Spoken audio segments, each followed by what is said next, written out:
My name is Tiffany Malloy, and I am a blogger at Play, Eat, Grow.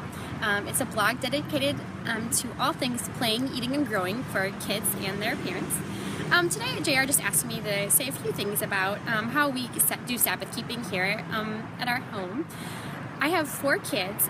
Currently, their ages are 7, 6, 4, and 2. And so you can imagine that early on, and even now, but especially early on, having a 2-year-old and a 1-year-old, or a 3-year-old and 2-year-old, 1-year-old, was just a really big job. And sometimes it was really hard to figure out how to keep the Sabbath. So there's kind of 2 ways that we kind of go about Sabbath keeping. One question we try to think about is, how can we as parents Sabbath? And then the second question is, how do we teach our children how to Sabbath as well? So for the first part, my ideal day of the Sabbath is going to the church gathering, afterwards having a meal with friends at Chili's, my favorite place ever, maybe reading a really great book, taking a nap, maybe going for a jog, maybe finishing the day with a great movie. But I soon realized that I can maybe do one of those things on a Sunday with the help of my community, but certainly not all of them. Which is fine, because all things are seasons for everything. So one of the things that Jake and I help each other do is find some time for ourselves. And so on Sunday, sometimes after the church gathering, we'll come home, eat as a family together, and then we will, maybe from 1 to 3, I'll go off and I'll go have some tea with somebody, or I'll go for a run, or read a book, or watch a movie, just as a way for me to rest, relax, and let go.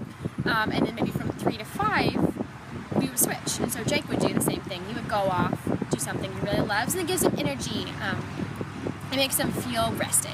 So another way that we kind of help each other Sabbath, or help our family Sabbath, is by coming into the day with no expectations. We let go of the to-do list. We have absolutely no trips to the grocery stores to make. We have no bills to pay. We have no book that we really wish that we could get to.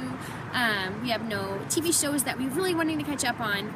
We just kind of let that go. And so we come into the day thinking, you know what? Whatever the day brings us, we're just going to enjoy it. And so sometimes, that will look like a really ordinary day, but just we don't have the stress of not getting something done.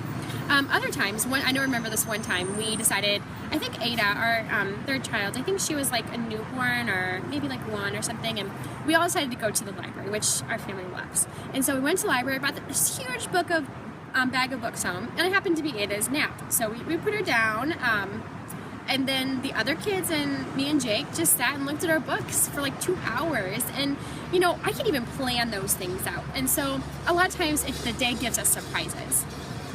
Sometimes we'll go, for a walk, or we'll go out to eat, or for a picnic, or just, if the kids are grouchy, which that often happens, then, okay, great. Then we'll just play in the playroom and snuggle with them and read to them. And that's fine, because we don't have anything else to do. And so that's been a really helpful way to kind of get our minds right, and that kind of right frame of mind. And then, so the other question is, how can we help our kids learn how to keep a Sabbath? And so not only are we kind of making those adjustments to our Sundays as a family, but also we have this fun thing called the Sunday Treat Day. And so during the week, we're strict parents. We don't really let them have desserts after dinner. We don't let them have candy, stuff like that. But they can be guaranteed that on Sundays, they're going to get whatever dessert they want. And so oftentimes we'll ask them to put into order. They'll decide together what they want to eat for a Sunday treat. So whether it be big sundaes, or make cookies together, or a cake, or whatever, every Sunday we sit in the afternoons and we enjoy a Sunday treat together. And so hopefully in their minds, we're trying to connect the sweetness of the Sabbath with the sweetness of a dessert. And so hopefully it's a small way that we're helping them to kind of learn the Sabbath. So anyway, thanks so much for listening, and I'd love to hear, what you guys do is, how you guys observe Sabbath as family. So feel free to stop by the blog and let me know. Bye, guys.